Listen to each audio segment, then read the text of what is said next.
हमें बस ये पता करना है कि वो लोग साजिश क्या कर रहे हैं। ठीक है गुंजा, इंतजार करो फिर।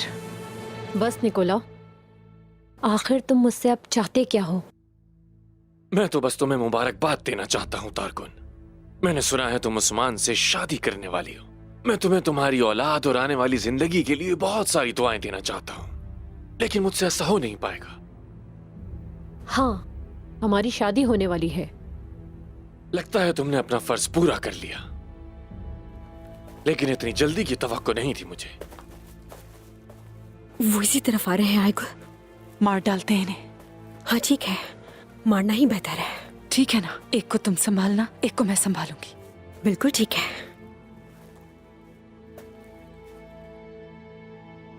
उस्मान को तुम पर शक नहीं हुआ क्या? यकीनन उसे हुआ है। फिर? मैंने उसे सब कुछ बता दिया है। तुमने मेरे बाबा को पकड़ा है और मुझे तुम्हारी मदद करनी पड़ रही है अब। बहुत अच्छा किया। मुझे तुमसे ऐसी तवक्को नहीं थी। मैं तो समझता था कि तुम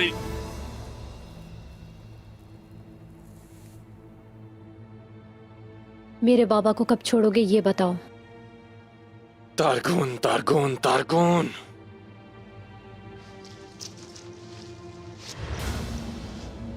ये सोना नहीं,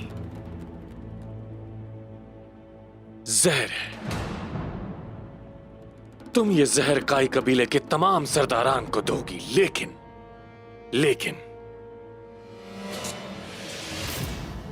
ये तुम्हें एक साथ करना होगा। मैं कोई परेशानी नहीं चाहता इस मामले में। तुम कर लोगी, मुझे ऐसे मत देखो। कर लोगी तुम। क्यों? क्योंकि तारकुन नहीं चाहती कि उसके बाबा मर जाए, है ना? ठीक कहा ना मैंने?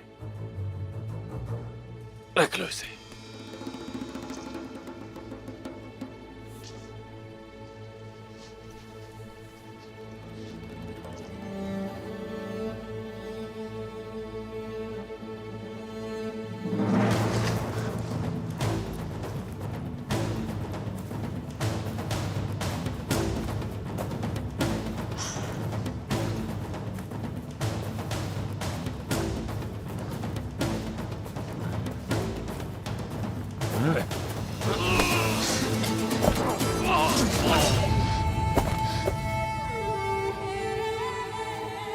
एक को तो मुझे नहीं मारना था।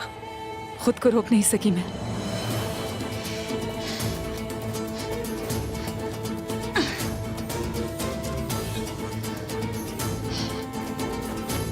अब चलो आयगुल।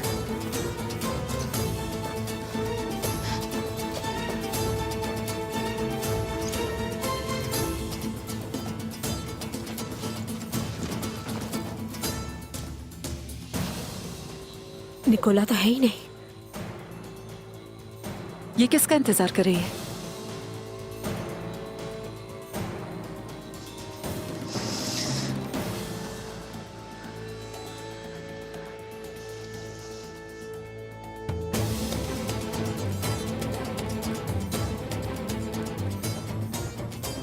मैं उनके साथ ये कैसे कर सकती हूँ?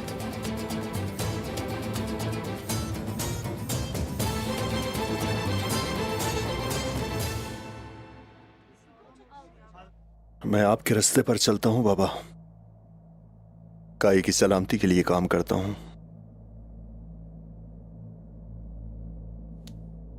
मुझे इससे दुख होता है, लेकिन इसके अलावा और कोई चारा नहीं।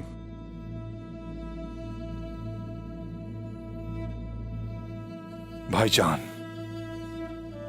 अगर आप हमें सुन सकते हैं तो ये जान लीजिए, हमारी नीयत साफ है। हमारे दिल में कोई खोट नहीं। हम ये जो कुछ भी कर रहे हैं आपकी विरासत की हिफाजत के लिए कर रहे हैं। दोनदार साहब, उस्मान जब कबीले में नहीं है तो सरदारी के इंतखाबात का फैसला करना बहुत गलत होगा। अगर अर्तुरुल साहब उठ गए और उन्होंने ये सुना तो वो आप पर अपना हक हलाल नहीं करेंगे। मुझसे ज्यादा मेरे बाबा को आप नहीं जानते अब्दुल रहमान गाजी। बेटा, मैंने पूरी जिंदगी अर्तुगरुल साहब के साथ लड़ते हुए गुजारी है। जब तुम कहीं भी नहीं थे, हमने एक दूसरे की बहुत हिफाजत की। मैं भी सरदार के बारे में कुछ जानता हूं। Hoş gelmişsiniz beyler. Buyurasınız. भतीजे, चलो अब अंदर चलते हैं। ठीक है चाचा जान।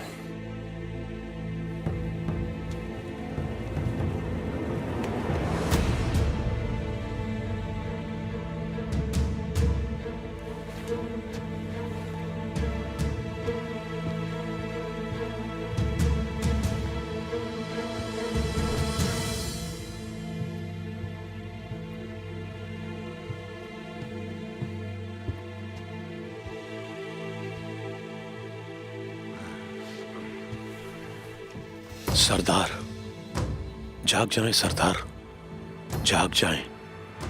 आपको उठकर इसे रोकना होगा, वरना हम बर्बाद हो जाएंगे। बिस्मिल्लाहिर्रहमानिर्रहीम। शुरू अल्लाह के 99 नामों से, जो कहता है कि हो जा तो वो हो जाता है। अल्लाह बड़ा बाबरकत है।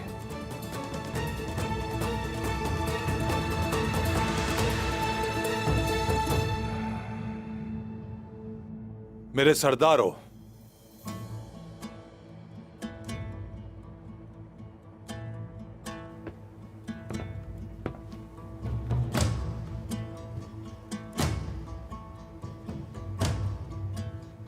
खुश आमदीद सरदारान और आगा।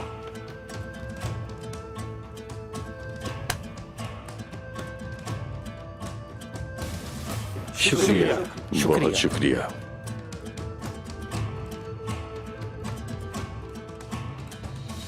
अर्तुगरुल साहब के खेमे में खुश आमदीद।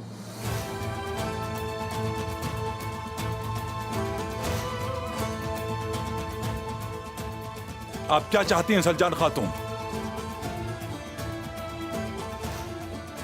क्या कोई अहम मसला है? जी हाँ, मसला बहुत ही अहम है। जी बताइए, क्या बात है? सुना है कि आप सरदार का इंतखाब करने वाले हैं। हमारे कबीले के लिए ये एक अहम मसला है।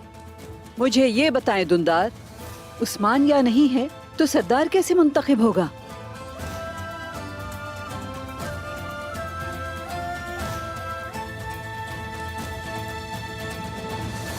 ताईजान, आप रिवायात को जानती हैं। ये जरगा खवातीन के लिए नहीं है।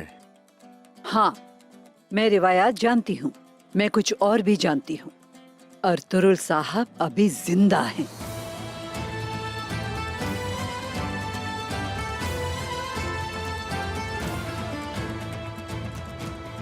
अगर सरदार जिंदा हो तो, लेकिन उसकी सेहत सरदारी के लिए नामुनासिब हो। खामोश रहो दुंदार।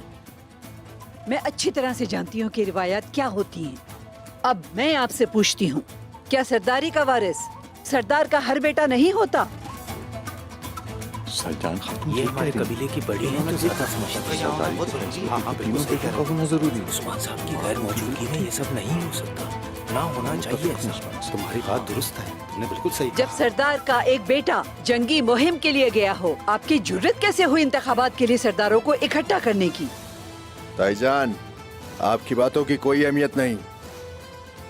सलजान खातून हमारे लिए बहुत काबिल एहतराम हैं।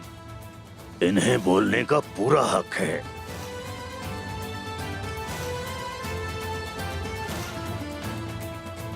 जी हाँ, मुझे यकीनन हक है इस बात का। जिस हक की बात कर रही हूँ वो उस्मान साहब के लिए है। अगर उस्मान साहब यहाँ नहीं हैं तो उनकी जगह मैं यहाँ हूँ।